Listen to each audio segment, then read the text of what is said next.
Hello everyone, welcome to this video where we are given an octagon.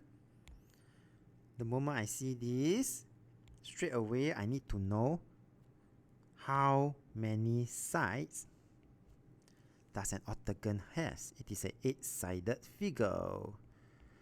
Because at the back of my mind, I saw the interior angle. It has 7 each.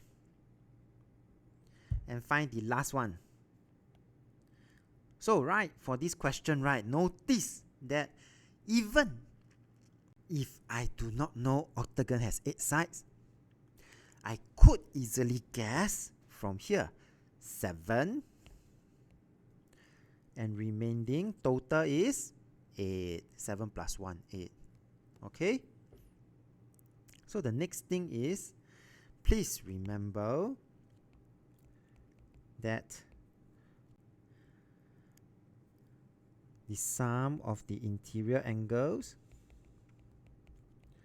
for polygon is always n minus 2 multiplied by 180 degree, where the n is the number of sides. That is the reason why Mr. Tan here is always asking himself, how many sides does that polygon has? Because that will allow us to find the total sum of the interior angle. Yeah? So if they tell me 7 of them is 140 each, and I need to know the remaining one, the very first thing is I do need to know the sum of the interior angle for this octagon.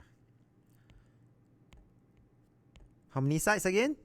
8 minus 2 times 180 degrees. And this will give me a value of 1040 degrees. And so, in order to find the size of the remaining angle, so the remaining angle is simply 1040 degrees. I'm going to minus away 140 degree, but this is only for one. How many of the 140 degrees do we have? We have 7 of them. And this will give me a final answer of 100 degrees. With that, we have come to the end of this video. If you like this video, do give it a thumbs up. Thank you for watching and have a nice day.